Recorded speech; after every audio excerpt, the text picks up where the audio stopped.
Bonjour, je m'appelle Xavier et je suis consultant informatique chez Miss Pro. Dans toutes ces vidéos, nous parlerons d'informatique. Et comme l'informatique est un jeu d'enfant, je ne serai pas seul, je serai accompagné de Mini-moi. Bonjour. Ça va Mini-moi? Ça va et toi? Ça va? T'étais caché là? Ouais, pourquoi tu me voyais pas? Ah bah si. Heureusement. Je suis pas un fantôme quand même. Alors, de quoi allons-nous parler? Nous allons parler Du contrôle parental. Ouais, elle a des trous des fois. Donc nous allons parler du contrôle parental. T'aimes ça toi le contrôle parental? Pas du tout, c'est horrible parce que au bout d'un moment, par exemple, à minuit, votre temps se coupe. En général, vous Parce que devez attends, dormir. attends, t'es souvent sur l'ordinateur à minuit? Non, c'est pour ça que je lui ai dit en général, vous devez dormir. On va D'accord. prendre plutôt 11 heures. 11 heures. Et à 11 heures, votre temps se coupe d'un coup. C'est affreux. Ok, c'est affreux pour les enfants, pour les parents. Pour les enfants. Et pour les adultes, c'est génial pour eux. Parce qu'ils s'amusent bien. Nous allons donc parler du contrôle parental de Microsoft, qui est gratuit. Il vous suffit simplement d'avoir un compte Microsoft. Généralement, si vous avez Skype, vous avez un compte Microsoft. Point important avant de commencer, c'est que chacun des enfants ait son propre compte. Et que sur l'ordinateur, vous ayez installé et paramétré les comptes pour chacun des enfants et des adultes. On est parti? Dès que tu veux, moi je suis prête.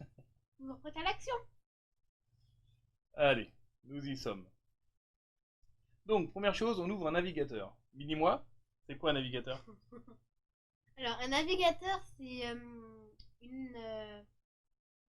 logiciel. un logiciel comme Internet. Donc, ça peut être Chrome, ça peut être Fox, ça peut être C'est pas tout à fait ça, mais Firefox, voilà, Firefox. Chrome, Edge, voilà.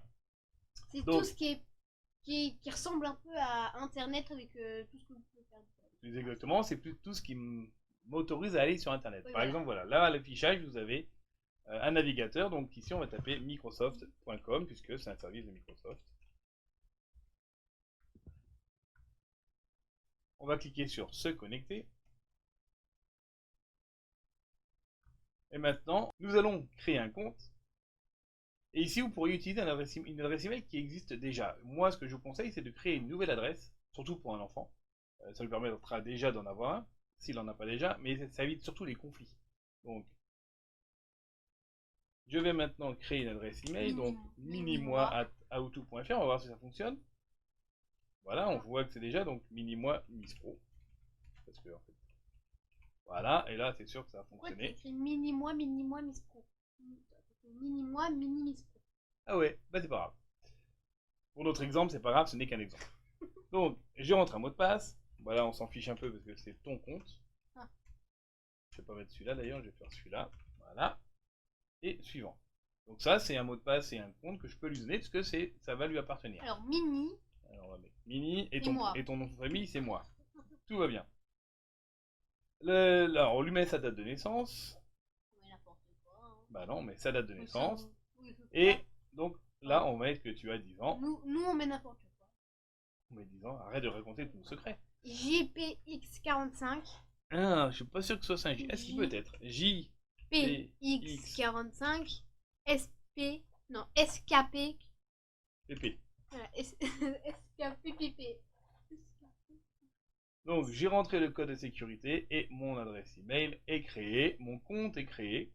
Et comme c'est un compte enfant, c'est un compte mineur, j'ai besoin maintenant de l'autorisation du parent. Donc si c'est pas vous, le parent, à vous entrer l'adresse pour qu'il autorise, mais bon, si vous êtes là et que vous allez créer le compte pour votre propre enfant, vous cliquez sur mon parent peut se connecter, cliquez sur se connecter, et le compte sera ajouté directement à votre compte utilisateur Microsoft.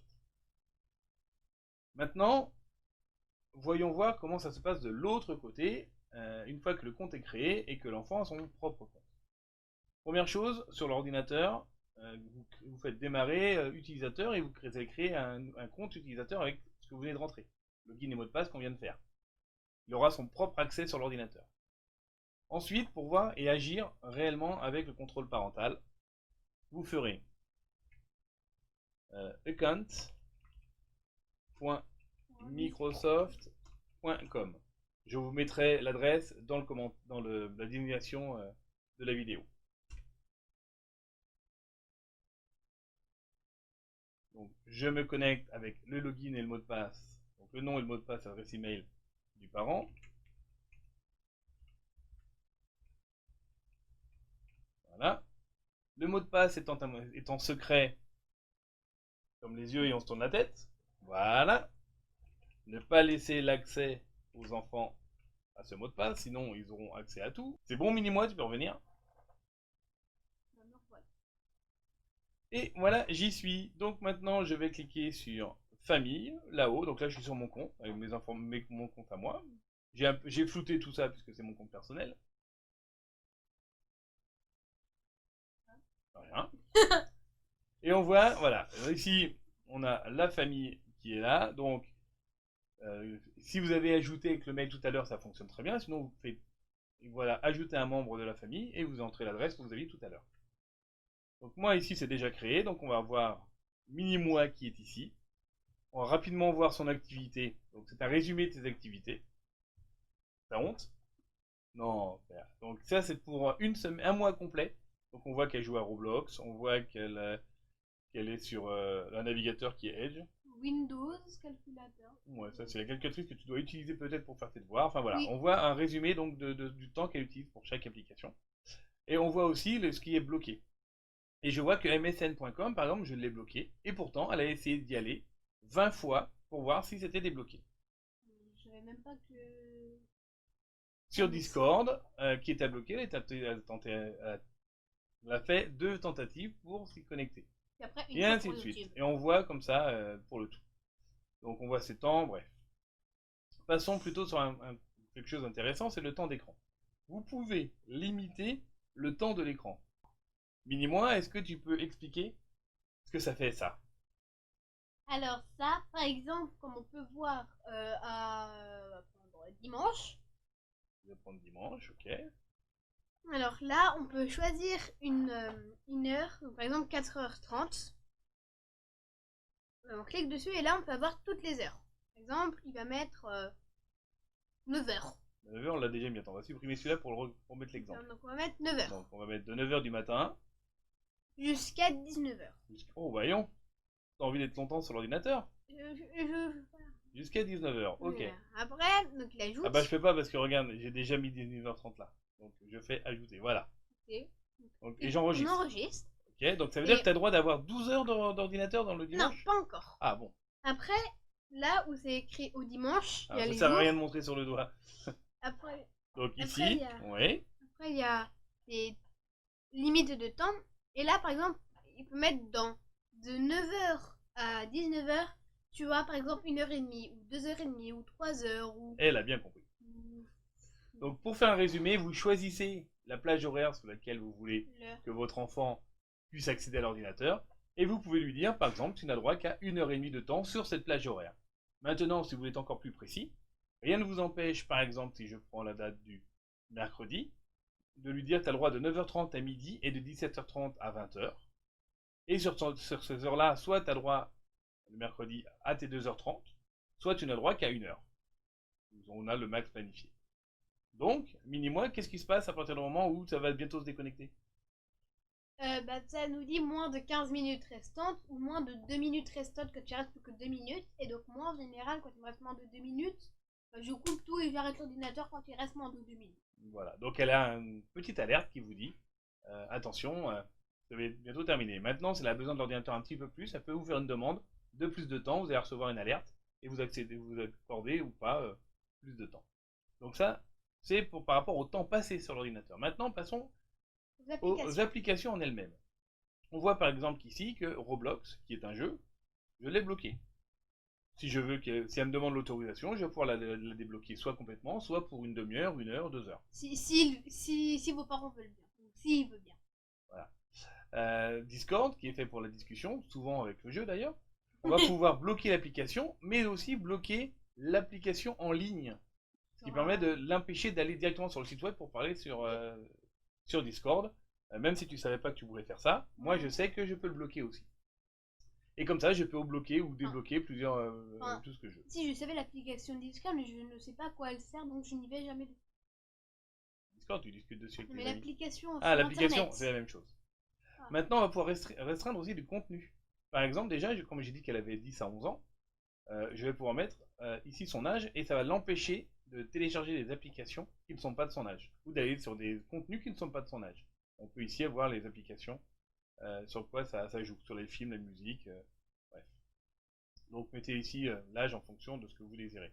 Et on voit ici que je bloque Roblox, Skype, Discord, certains jeux, et je peux supprimer le blocage quand je le désire. Non, je ne vais pas faire ça. Je peux faire la même chose sur les sites web. Je bloque youtube.com. Tu ne le débloques pas, s'il te plaît. Je bloque msn.com, je bloque discord.com et je peux supprimer ça si je veux, le blocage. Et je peux autoriser certains sites, par exemple les sites de mathématiques, les sites de grammaire, pour faire les devoirs en ce moment.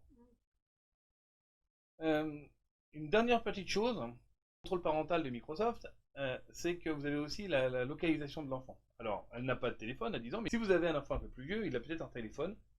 S'il a un téléphone sous Android, vous pourrez cliquer sur Microsoft Launcher pour télécharger l'application et l'installer sur son téléphone. Et ainsi, vous aurez une vue de ses déplacements en fonction si besoin. Si j'ai besoin d'aide, par exemple, si je me fais agresser. Voilà. C'est pas très gai ce que tu racontes, mais bon, en cas de problème, on peut savoir où elle est. C'est mieux. C'est ça.